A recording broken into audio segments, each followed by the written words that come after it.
From the forest to a forever bond. When Clara was in the middle of a chilly winter, when the snow covered the forest floor and silence had wrapped the world in an embrace that seemed so quiet, she often found herself heading into the woods to gather firewood. It was there that she was surrounded by silence, a thing she did on a weekly basis each time. It was a place where she could find solace and introspection, and the forest was the place where she could take refuge. However, on this particular occasion, her journey would lead her to something that was far more significant than the comfort of a fire that blazed inside of her. At the same time that Clara trudged through the snow and felt the crisp winter air brush against her cheeks, something odd began to dawn upon her, a faint noise that sounded like a hysterical appeal. It was a soft whimper that was almost totally blotted out by the roaring wind, but still she could listen to it. It was while pursuing the sound that she stumbled upon an event that would alter her life's future trajectory in ways she could not change from then on. Since it lay still there on the ground, a leg of a young fox was trapped in a fatal snare. Despite the fact that it could not move, the poor creature glanced up at her with eyes full of fear, and its fur was covered in blood. Clara's heart was so broken by the news. In this moment, which could have been the deciding factor in whether or not the animal lived or died, she was conscious of the fact that she could not allow the animal to endure any pain. Clara sought to reassure the fox by crouching down close to it and whispering words of comfort to it in an effort to calm it down. In spite of her hands being vigorously shaking, she worked very carefully to free the fox from the trap. Clara was determined in her mind that she was going to assist in whatever way she could, no matter how hard it was to do so. She held the animal close to her and carried it like it was a fragile little bird, like a baby bird, when she finally succeeded in attaining her goal of releasing the animal. With a newfound realization that she could not let the fox alone face the freezing night, Clara carefully accompanied the fox back to her cabin. As Clara cared for the wound's sicknesses, she cleaned it, rubbed ointment on it, and placed a beautiful blanket over it. At first, she prepared a small bed right next to the fireplace. Even when it was physically exhausted, the fox never took its eyes off of Clara. Its eyes were always trustworthy. As the days passed, the fox, which Clara had named Ember due to the orange glimmer that emanated from it, started gaining back. The misery in its eyes gradually receded and eventually gave way to a measured curiosity. The creature followed Clara around the cabin and saw the activities she performed as she plodded through her regular routine. It was watching her as she went about her routine. The recovery of Ember's vitality was a slow process that was, however, unstoppable. As it gained more and more self-assurance, the young fox, which had previously been timid and uncertain, started to participate in fun interactions with the snow and started to wag its tail. Also, it began to engage in playful interactions with the snow. The intense connection Clara felt for Ember was one she could not deny despite the best of her efforts. She had given him a second chance at life, and in return, he brought her happiness and companionship in her own life once again. She had handed him a second chance at life. Despite the fact that Clara yearned to have Ember by her side for all of eternity, she was aware that the forest was Ember's actual home. This was despite the fact that she longed to have both of them together. It was in that location that he experienced the greatest sense of belonging. He would always yearn to be outside because the forest is where he came from. This would be so because his heart always had a natural tendency to be drawn outwards. When Clara finally realized that it was time to let Ember go, she let her go with a heavy heart. She followed him back into the jungle the next morning, after he had been recovering for several weeks at that point. Turning her gaze back to Clara, Ember hesitated, and her eyes spoke of gratitude and something more profound. A bond that was not said. Ember did not need anything except maybe some long glimpse of him before she bolted into the woods and melted into the wild. There she watched him walking away, and with her watching, her heart literally crushed as she realized that just one thing would have to stand being enough for her to adore the fox, no matter how remote it might turn out to be. Clara felt like giving up as she reached her epiphany. After what seemed like an eternity, Clara slowly started to go back to her peaceful and calm life. Days turned into weeks. On the other hand, though the routine was peaceful, there was something missing. A great deal of happiness that a fox named Ember brought to the environment was something she needed. The question of whether or not he had ever given her any thought interested her. An event of great importance occurred on a morning that was cool and crisp. At the moment that Clara opened the door to her cabin, Ember was standing outside,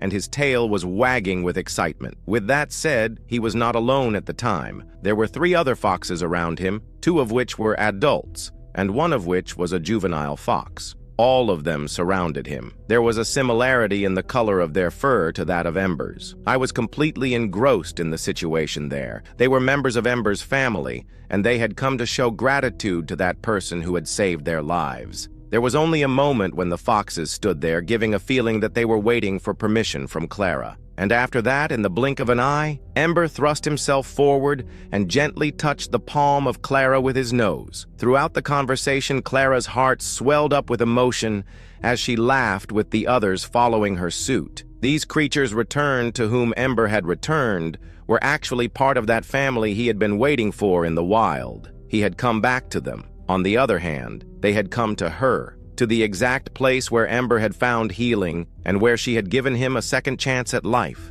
From the very next day after that particular day, the foxes started coming to Clara's cabin regularly. Every few days, Ember returns with his family, bringing them tokens of their gratitude from the forest, in the shape of small presents like pine cones, feathers, and berries.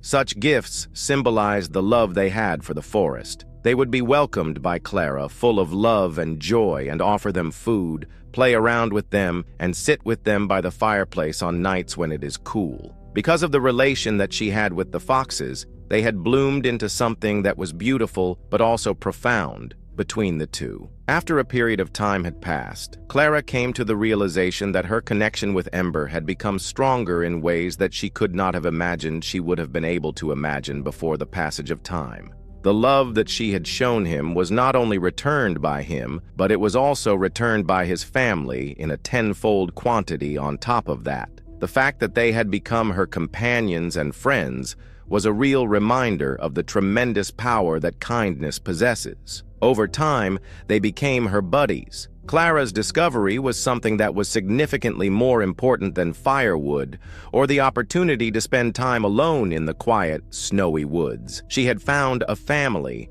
which was something she would never have thought of herself, but for which she felt a deep sense of love. She had found a family. Because of that, a love story began in the middle of the woods with the snow and the trees. This is not a love story. It is a simple and private relationship between a human being and the creatures that live in the forest. This happening brought to mind the realization that this forest, timeless beauty, may hold much more than trees and creatures, and that sometimes the smallest acts of compassion can form the deepest relationships. It is capable of containing love in all of its guises and manifestations. This heartwarming story is a monument to the power of compassion, and it is a testament of the remarkable influence that a single person can have on the life of an animal. It is a reminder of the transformative potential of compassion. Every single action, whether it be rescuing an injured animal, providing support for local wildlife efforts, or simply spreading kindness, has the potential to make a difference in the world. If you are an animal lover who is interested in helping animals like Ember, you can consider making a financial contribution to animal rescue organizations in your local area.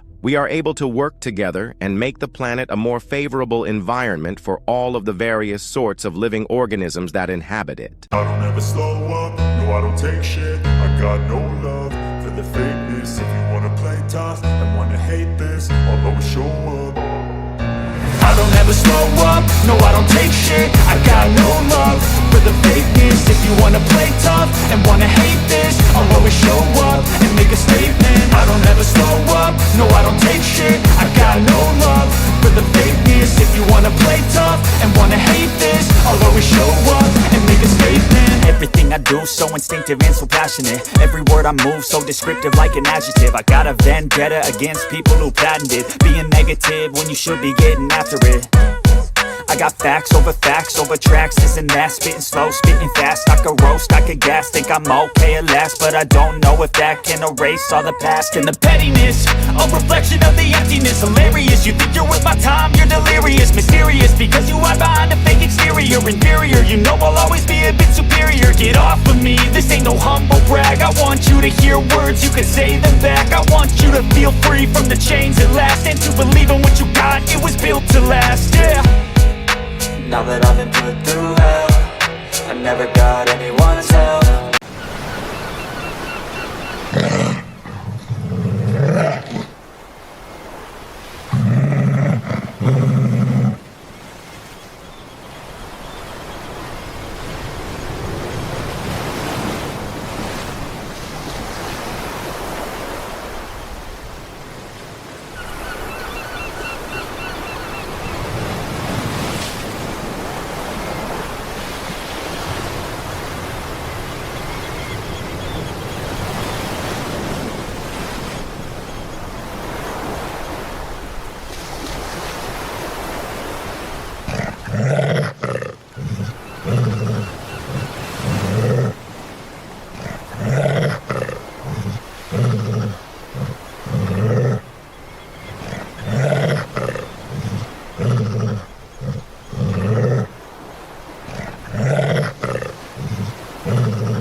In the heart of a frozen wilderness, a wolf's desperate howl pierced the silence. It was a call for help, one that couldn't be ignored. Responding to reports of an injured wolf sighting, a team of wildlife rescuers embarked on a journey through the snow and ice. Their mission? To save a family on the brink of survival. As the team followed the trail of blood-stained paw prints, they knew time was against them. The freezing temperatures were unforgiving, and every step brought them closer to a life or death moment.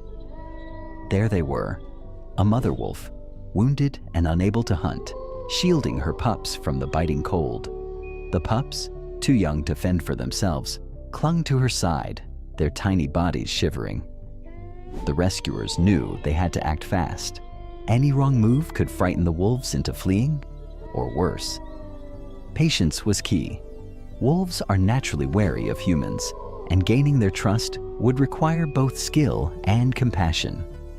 The team worked methodically, ensuring that the mother wolf and her pups wouldn't feel threatened. Would the team's efforts be enough to save the family? Or would the harsh wilderness claim yet another victim? What happened next would not only test their abilities, but also redefine their understanding of trust and survival. Every second felt like an eternity as the mother wolf inched closer. Injured and vulnerable, she had no choice but to trust the strangers before her. With her pups' survival at stake, she took a chance, one cautious step at a time. The team's relief was palpable.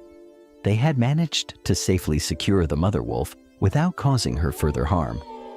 But the pups still needed to be brought to safety, a task far more delicate. Rescuing the pups was no easy task. Their fear was evident, but so was their exhaustion. The rescuers knew that every moment counted. Exposure to the freezing temperatures had already taken its toll on their tiny bodies. With the wolves safely secured, the team began the arduous journey back to their rescue center. The wilderness tested their resolve at every turn. Steep inclines, icy paths, and the ever-present threat of predators. But they pressed on, driven by the hope of saving a family in need. The journey was fraught with challenges, but the team's unwavering determination shone through. They knew that the wolves' survival depended on their unity and resilience. After hours of battling the elements, the wolves were finally safe. The rescue was just the beginning, though. Now came the real challenge: healing their bodies and earning their trust. The rescue team had succeeded in bringing the wolf family to safety, but their journey was far from over. The mother wolf's injury needed immediate attention, and the pups, malnourished and weak, required constant care. This was a fight for survival and trust. At first, the wolves were wary, their instincts telling them to fear humans. But over time, small acts of kindness began to break down those barriers. A warm meal, a soothing touch, and the quiet presence of the rescuers slowly built a fragile bond. Moments like these reminded the team why they had chosen this path. For every challenge, there was a reward, a flicker of trust, a playful gesture, a sign that their efforts were making a difference. Week by week, the wolves grew stronger. The mother's wound healed and the pups became more energetic. But as they recovered, the team knew it was time to prepare for the hardest part, their return to the wild. Saying goodbye was never easy. The wolves had become a part of their lives, but their place was in the wild, a world they were destined to reclaim. With heavy hearts, the team released the family back into the forest. It was a bittersweet farewell. The wolves were free, but the bond formed between them and their rescuers would remain forever. What happened next was nothing short of extraordinary. The wolf family returned, bringing a new member of their pack with them. It was their way of saying thank you, a gesture of trust and a testament to the unique alliance between humans and animals. This story is a reminder of the powerful connection we share with the natural world.